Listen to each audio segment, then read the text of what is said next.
નમસ્કાર. સંસ્કૃત સાહિત્યમાં ખબર છે કેટલીક રચનાઓ એવી છે ને જે સમયની પહેલે પાર જઈને પણ આપણને મોહી લે છે. આજે આપણે બસ એવી જ એક માસ્ટરપીસ બાણભટ્ટની કાદંબરીની દુનિયામાં ડૂબકી મારવાના છીએ. અને એમાં પણ આપણે ફોકસ કરીશું એના એકદમ શરૂઆતના ભાગ પર, જાબાલી મુનિના આશ્રમનું જે અદ્ભુત વર્ણન છે ને એના પર. તો ચાલો સાથે મળીને આ સાહિત્યિક સફર શરૂ કરીએ. કાદંબરી રસસ જ્ઞાનાનામ આહારોપી નરોચતે. જો આ કેટલી અદ્ભુત વાત છે. એનો અર્થ એવો થાય કે જેણે એકવાર કાદંબરીના રસનો સ્વાદ ચાખી લીધો એને પછી દુનિયાનું કોઈ ભોજન પણ સારું નથી લાગતું. ખાલી આ એક જ વાક્ય પરથી આપણે અંદાજો લગાવી શકીએ કે બાણભટ્ટની આ રચનામાં કેવું જબરદસ્ત આકર્ષણ અને સૌંદર્ય છુપાયેલું હશે. તો આપણી આજની ચર્ચા આ 4 મુખ્ય ભાગમાં વહેંચાયેલી રહેશે. પહેલાં તો એ સમજીશું કે કાદંબરી આટલી બધી ખાસ કેમ છે. પછી વાર્તાના સૌથી રસપ્રદ પાત્ર એટલે કે પોપટની સફર પર નજર કરીશું. એ પછી આપણે પહોંચીશું જાબાલીના આશ્રમમાં અને એના વર્ણનમાં ખોવાઈ જઈશું. અને છેલ્લે આપણે એમાંથી મળતા બોધ પર વાત કરીશું. ચાલો તો પહેલા વિભાગથી શરૂઆત કરીએ. બાણની આ અનુપમ કાદંબરી. એવું તો શું છે આ રચનામાં કે તેને સંસ્કૃત ગદ્યની શિખર કૃતિ ગણવામાં આવે છે? ચાલો જાણીએ. કાદંબરી છે શું?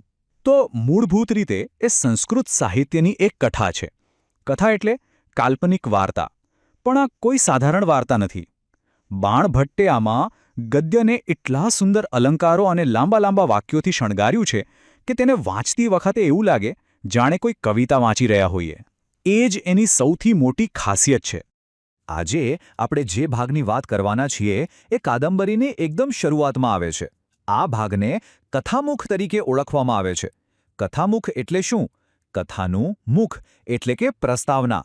આ ભાગ આખી વાર્તા માટે એક સ્ટેજ તૈયાર કરે છે, પાત્રોને આપણી સમક્ષ લાવે છે અને આપણને મુખ્ય વાર્તા માટે તૈયાર કરે છે. કાદંબરીની લેખનશૈલી તો અદ્ભુત છે જ, પણ એનો વાર્તા કહેવાવાળો એટલે કે એનો કથાકાર એનાથી પણ વધુ રસપ્રદ છે. તો હવે આપણે વાર્તાના એક કેન્દ્રીય પાત્ર, એક પોપટ તરફ આગળ વધીએ જે આપણને આખી વાર્તા સંભળાવે છે. વાર્તાની શરૂઆત થાય છે રાજા શુદ્રકના ભવ્ય દરબારથી. ત્યાં એક કન્યા એક અત્યંત બુદ્ધિશાળી પોપટને લઈને આવે છે. આ પોપટ એટલો હોશિયાર છે કે એ માણસોની જેમ સ્પષ્ટ બોલી શકે છે. રાજાને કુતૂહલ થાય છે અને એ પૂછે છે કે આ પોપટ કોણ છે? અને બસ ત્યાંથી જ એ પોપટ પોતાની આત્મકથા કહેવાનું શરૂ કરે છે. તો આ પોપટ આશ્રમમાં પહોંચ્યો કઈ રીતે? એની પાછળ પણ એક આખી વાર્તા છે. એ પોતાની કહાણીમાં વર્ણવે છે કે કેવી રીતે એક શિકારીના જીવલેણ હુમલામાંથી માંડ માંડ બચ્યો. ત્યાંથી જીવ લઈને ભાગ્યો અને એક સરોવર કિનારે પહોંચીને તો બસ થાકથી બેભાન જ થઈ ગયો. અને બરાબર એ જ સમયે ત્યાંથી હારિત નામના એક ઋષિકુમાર પસાર થયા. એમની નજર આ નાના જીવ પર પડી, દયા આવી અને એને ઉઠાવીને સીધા જાબાલી મુનિના આશ્રમમાં લઈ આવ્યા. અને બસ અહીંથી જ એ પોપટ માટે એક નવા જીવનની શરૂઆત થઈ. તો હવે આપણે વાર્તાના એ કેન્દ્રબિંદુ પર આવી ગયા છીએ જ્યાં પોપટને આશરો મળ્યો. ચાલો હવે આપણે જાબાલીના એ અદ્ભુત આશ્રમની દુનિયામાં પ્રવેશ કરીએ. આશ્રમમાં પહોંચ્યા પછી પોપટે જે કંઈ જોયું, જે અનુભવ્યું, એ બધું જ તે રાજા શુદ્રક અને એમના દરબારીઓ સામે વર્ણવે છે. અને બાણભટ્ટનું વર્ણન એટલું જીવંત છે કે આપણને એવું લાગે જાણે આપણે પોતે જ એ પોપટની આંખોથી એ આશ્રમ જોઈ રહ્યા છીએ. આ આશ્રમ માત્ર ઋષિઓના રહેવાની જગ્યા નહોતી. એ એક ગુરુકુળ હતું. ગુરુકુળ એટલે શું? એ પ્રાચીન ભારતની રેસિડેન્શિયલ સ્કૂલિંગ સિસ્ટમ હતી. અહીં શિષ્યો ગુરુ સાથે એમના પરિવારના સભ્યની જેમ જ રહેતા અને ભણતા. અહીં ખાલી પુસ્તકિયું જ જ્ઞાન નહોતું અપાતું, પણ જીવન જીવવાની કળા શીખવવામાં આવતી હતી. તો કેવું હતું એ આશ્રમનું વાતાવરણ? જરા કલ્પના કરો, એક એવી જગ્યા જે ચારે બાજુથી વેદમંત્રોના શાંત અને ગંભીર સ્વરથી ગુંજી રહી છે. એક તરફ શિષ્યો અભ્યાસ કરી રહ્યા છે તો બીજી તરફ ઋષિઓ ઊંડા ધ્યાનમાં બેઠા છે. અધ્યયન અને અધ્યાપન, ધ્યાન અને યોગ, જપ અને તપ, આ જ ત્યાંની દિનચર્યા હતી. આખું વાતાવરણ આધ્યાત્મિક સાધના અને જ્ઞાનથી ભરેલું હતું.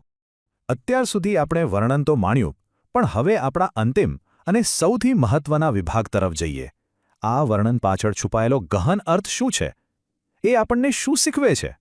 જુઓ, બાણભટ્ટનું આ વર્ણન ખાલી શબ્દોની સુંદર રમત નથી. એનાથી પણ વિશેષ એ પ્રાચીન ભારતની ઋષિ સંસ્કૃતિમાં જોવાની એક બારી જેવું છે.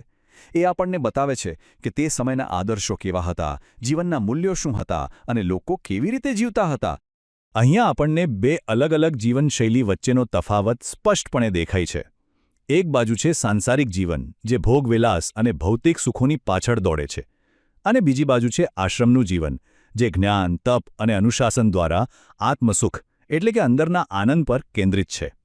તો આ આખા વર્ણનનો સાર શું છે? સાર એટલો જ છે કે સાચો અને સ્થાયી આનંદ ભૌતિક વસ્તુઓમાં કે ઇન્દ્રિયોના સુખમાં નથી.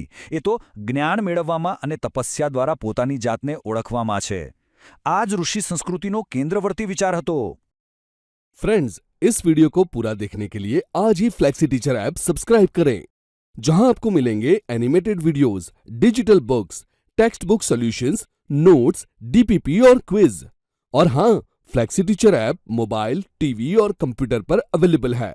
और अगर आपके पास इंटरनेट नहीं है तो तुरंत ऑफलाइन सेट टॉप बॉक्स के लिए संपर्क करें. Flexi teacher, the one you needed.